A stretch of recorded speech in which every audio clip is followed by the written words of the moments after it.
Hello, young ones. I see you have found your way to the Dragon Dog Dojo. Please take off your shoes and come in. You are welcome.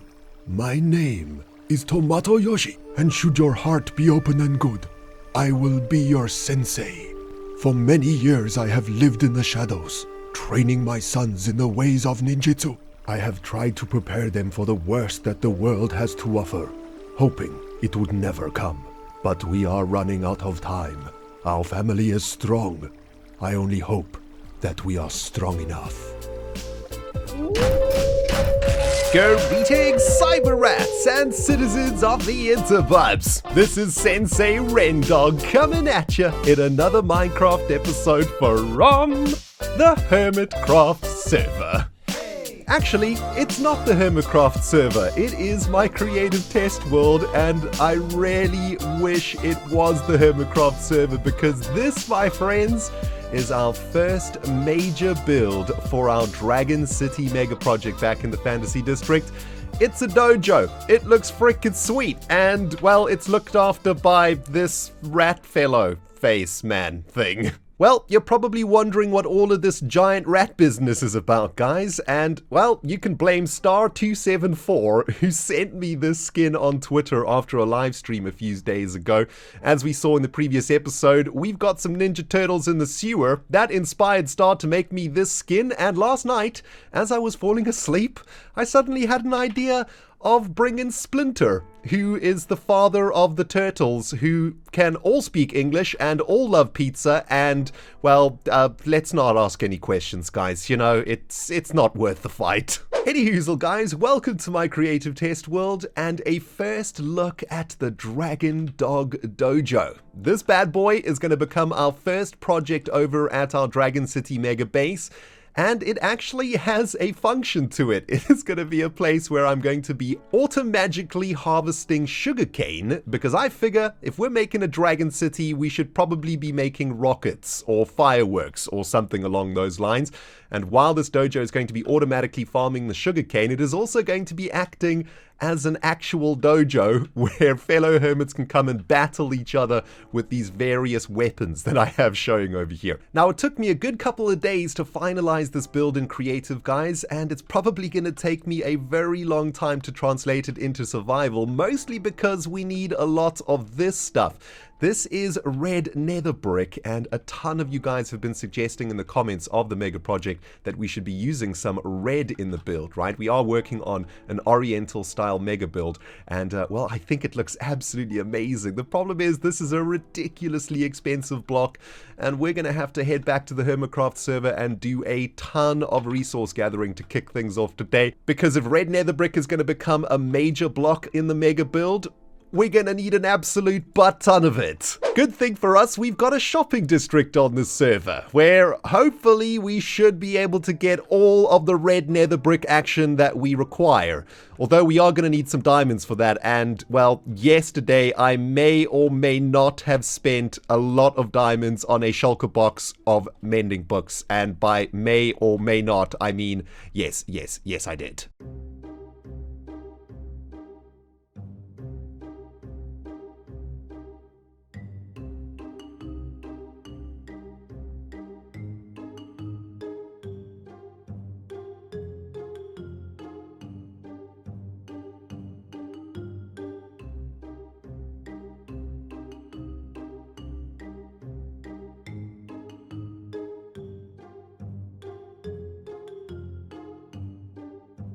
Also, I'm having a little bit of trouble seeing through this turtle helmet because it's literally in front of my eyeballs right now. Hold on, let's take that off.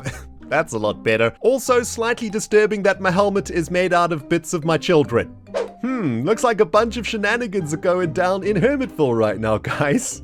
No idea what the lads are up to. Looks kind of strange, and, well, today we're working on a mega project, so I guess we'll check it out next episode.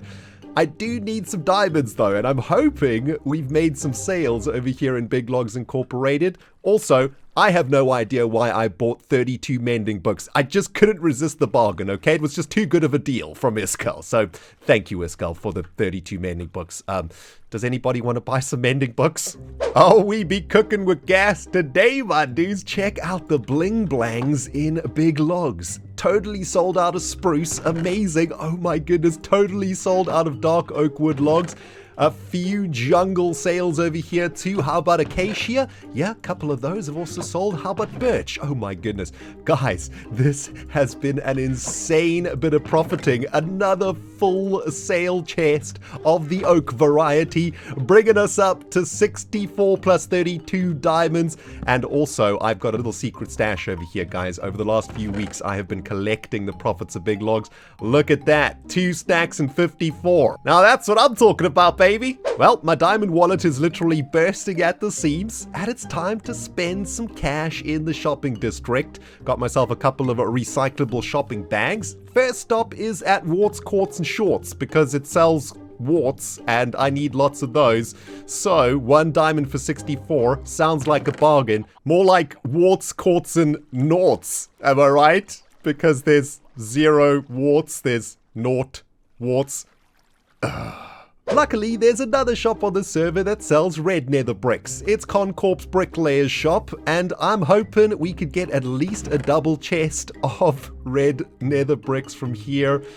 Too late, Ren P-Face? Rats. Somebody beat us to it. See what I did there? Well, this is one of the cheapest trips to the shopping district I've ever made, guys, although I refuse to leave empty-handed. I am here to spend the bling blings, and spend I shall. Considering there's absolutely no stock of red nether brick anywhere, guys, it looks like we're gonna have to take matters into our own hands and smelt our own red nether brick, which is going to mean smelting thousands of blocks of netherrack.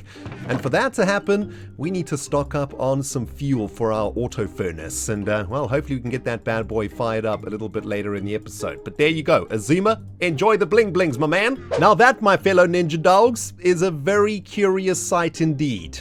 It definitely wasn't here yesterday, and at some point it has arrived, I suppose, while I have been sleeping in my real life bed. And no, I'm not talking about the giant field of nether warts over there, my dudes. I'm talking about this box over here. For the last few days or so, I have been working on ripening some tasty nether warts here in the fantasy district because I kind of suspected we were going to have to make all of the red nether brick for ourselves. And this chest over here, I have no idea what it is. Inside is a whole bunch of red nether bricks. Oh my goodness, looks like one of the hermits out there caught wind that I needed a bunch of nether bricks and maybe bought me all of these. There's 7 in here, which is the same amount of diamonds that we saw in the bricklayer's shop. So looks like some really kind hermit bought me some red nether bricks. Thank you, kind hermit. I'm gonna need way more than that though. Truth be told, my dudes, I'm actually really looking forward to this part of the episode because we're going to be flushing all of these nether warts over here into a collection system at the bottom. And, well, I guess I need to take a moment to explain what's going on around here. So due to the lack of nether wart on the server right now, guys, I took it upon myself to create some sort of industrial nether wart creation machine. And it turned out that the foundations of our Dragon City mega project was kind of perfect for making rows and rows of nether warts that could be easily harvested with a little bit of flush action. And that's exactly what we got cracking out here, guys. A button, some redstone cabling and repeaters, and some dispensers with water buckets in them. And when we hit this button, all of that water is going to flush this juicy nether wart down into a row of hoppers that is feeding into a chest over there. And well, this is actually going to be kind of cool. Lots of hermits on the server right now though, so we might create a little bit of lag, but I have been waiting for this moment for quite a few hours now, and I'm kind of excited about it. So here goes nothing, baby. Boom! And the water is getting flushed out of the dispensers. There goes all of the nether wart. Oh yes, look at that. That is a beautiful, glorious sight. I don't even know if this is going to be enough nether wart, unfortunately, for our red nether brick needs, but it's definitely a good start. And there goes all of the nether warts into those hoppers. Oh my goodness, I better turn this off before the hermits start complaining about lag. Sorry, everybody. And for you maths nerds out there, we're getting about 2,100 nether warts per flush of a ripe crop out here. And that's because we are planting 7 by 20 nether warts per platform. And there are 5 platforms over here, and a fully ripened nether wart is giving us an average of, say, 3 nether wartages. So it's 7 times 20 times 3 times 5, 2,100 nether warts per flush. That is pretty good, I think, although we're actually going to need an insane amount of this stuff, guys, because we're trying to make this red nether bricks, 2 nether warts and 2 nether bricks per red nether brick, and that is a very, very expensive recipe. And of course, our next potentially deadly task is to get a bunch of netherrack from the nether. Yay! Oh yes, I forgot, we don't have to worry about the nether too much, guys, because we recently made ourselves a set of god armor, and this is going to be easier than I think. However, we got to be a little bit strategical about how we're going to get ourselves an insane amount of netherrack. Hello, Ghast, I'm just going to go in this direction. I've got 20 shulker boxes in my inventory right now, guys, and I would like to fill every single one of them up with netherrack. However, I don't think it's going to be very efficient for us to harvest netherrack sort of on the surface areas of the nether here. I've got a little bit of a plan to make this a little bit safer and a little bit quicker for us. My thinking is let's try and get to as close to the top of the nether as possible and harvest from there. Yeah, I think this is going to be the best way to do it, guys. We're at Y level 120 here, and this is about as high as we can go before we hit bedrock at the top of the nether. And just below bedrock, we've got a nice juicy chunk of solid netherrack. We shouldn't really run into any ravines or lava pools and stuff up here. So I guess all I gotta do is set down my shulker boxes and fill these suckers up. If you've never done this in Minecraft before, I would highly recommend getting yourself an efficiency 5 unbreaking pickaxe, getting your butt to the top of the nether and just grinding away at the netherrack. I don't know what it is, guys. It is just so satisfying tearing through these blocks and collecting tons of them really, really quickly. You do need to keep a block in your offhand though, just in case there's a lava pocket, because all of that therapy might end up in sadness if you aren't careful. After a couple trips back and forth to repair my pickaxes at the pigman farm, guys, we now have a literal butt tonnage of netherrack. This entire area has been strip mined, and, well, as you can see, I did unfortunately die on stream last night. Let's not talk about it though, shall we? Because we now have enough resources to hopefully complete the roof of the Dragon Dog Dojo. But before we can do that, man, we have got some mega smelting to do. So, back to Dragon City we go. Nothing quite like the soothing bubbles of a Minecraft jacuzzi. Am I right, guys? Although, if your jacuzzi's got rats in it, you should probably call a plumber. Hello, young one, Stress Monster Maru. I see you are after some logs. We at the Dragon Dog Dojo are happy to help any student in need. And remember, young one, beyond your fear lies the path. Now we be cooking with gas, Cyberdogs. All the netherrack lined up and ready to be smelted in our auto smelter facility down here in the Dragon Gorge base. And for those of you guys who have never seen this facility before, the idea is we've got a bunch of pirate fairies living inside of these furnaces that do the smelting for us. However, their little furnace houses are just for decoration inside of the Pirate Fairy cave. Most of the smelting happens in a real auto smelter sitting above the cave, and all of these furnaces are fed by an automagic railway system. It's actually rather nifty, if I do say so myself. But of course, we got to ensure that all of our fairies have the food that they need to do the smelting, and that is why we bought all of this dried kelp earlier on. We're going to stick that in the fairy fuel chest over there, which is going to be automatically delivered into the furnaces. And then, of course, we can start putting in the netherrack that we would like to smelt into the fairy food chest. And we should, in a moment, see the system start to run. All of the furnaces will start firing up. There they go. The fairies are going to work. Very good. And once the furnaces are done smelting, those items are delivered down this chute over here and collected in this chest. And yes, we can see some of the items starting to arrive. Excellent. And a quick update from the nether wart farm here, guys. Over the last 3 days or so, I have managed to accumulate about 5 shulker boxes worth of nether warts. Not quite enough to make all of the red nether brick that we require, but with the smelting and all that netherrack going on and the warts ripening over here in the sun, by the end of today, hopefully we will have enough red nether brick for the Dragon Dog Dojo. Now, as you can see, guys, I've made some pretty decent progress on the foundations of the Dragon Dog Dojo behind us here. However, there is something that I want to show you before we continue with this in today's episode, and that is, of course, Dragon Tower. I'm very happy to announce that the foundation build of this tower is now done. All of the structure work is completed. The only thing left for me to do is to add some block variation into the build, but I've done some pretty cool stuff on the inside too. Let me take you on a very quick tour, because this is the home of Tomato Yoshi, the ninjutsu rat that you are looking at right here. And of course, Tomato Yoshi deserves to live in a super fantastic place. And well, we'll start all the way at the bottom. I've got these rather cool looking elevator things. They're basically just scaffolding ladders that take us all the way up to the top. They're controlled by trapdoors, and I think it looks kind of cool. We've got this sort of scaffolding ladder going up the center. Up here, we've got some landing pads for an elytra and a gate that sort of closes at night, I guess, when Tomato Yoshi needs a little bit of a bit of peace and quiet, I guess. And we can go all the way up to the different levels of the tower. Unfortunately, there's not much going on in the tower at the moment. There's actually not a lot of space in these top floors. Each of the floors gets smaller and smaller as we go up, but all the way at the top is my favorite part of the tower. We actually have to go one more level up here. This is the lovely little meditation area for Tomato Yoshi, and this is where our ninjutsu rat probably spends most of his time doing, well, pretty much nothing, to be honest. So while all of that sweet, sweet smeltage goes on below Dragon City, guys, let's jump back onto our creative world and have a little bit of a closer look at the Dragon Dog Dojo. What I've tried to achieve here is a place of peace and serenity, really. And we've got a bunch of beautiful flowers and a lovely bit of water here too.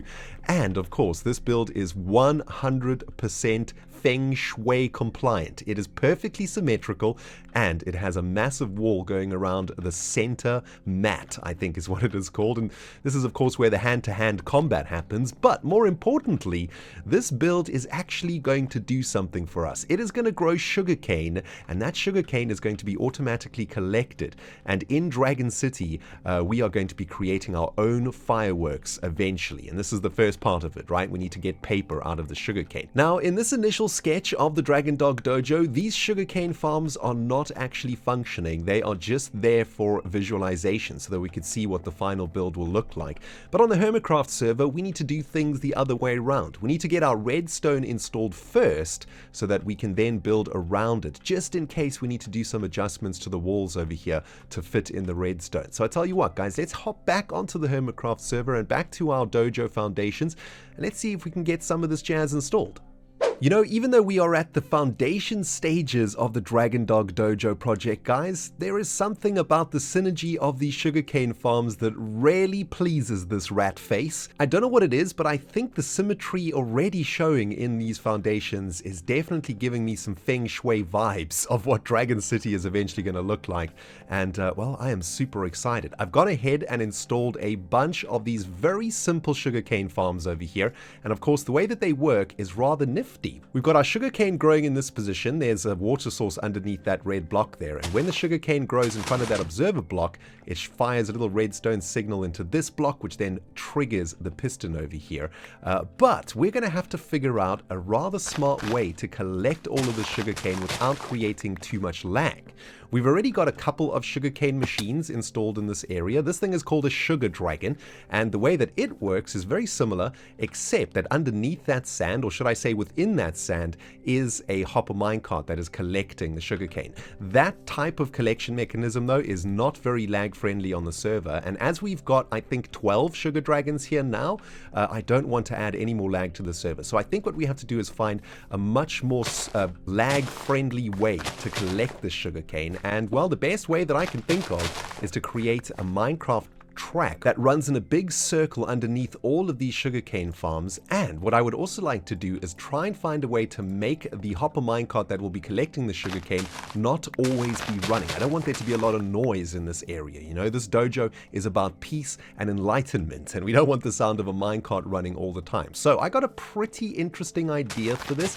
No idea if it's going to work, but let me get on with a little bit of redstone out here, and let's see what we can do. Students of the Dragon Dog Dojo, heed my words. When the rivers of fear poison your heart, grip tight upon the raft of love. So it's taken me the majority of this afternoon to figure this out, guys, mostly because I'm absolutely terrible at redstone. However, I am super excited because I think I may have cracked the nut on this one. Take a look at this, guys. When one of our sugarcane farms triggers, the following happens. A minecart magically appears from underneath the dojo and goes all the way around the different farms to collect the sugarcane that has been dropped. And it's going to come all the way back here on a single line. It should be here any moment now, unless it got stuck somewhere. There it is. And it's going to go all the way back down and unload the sugarcane underneath the dojo. Pretty nifty, right? Well, the way that I've done this is quite simple, although it does look like we've lost a bit of sugarcane over there.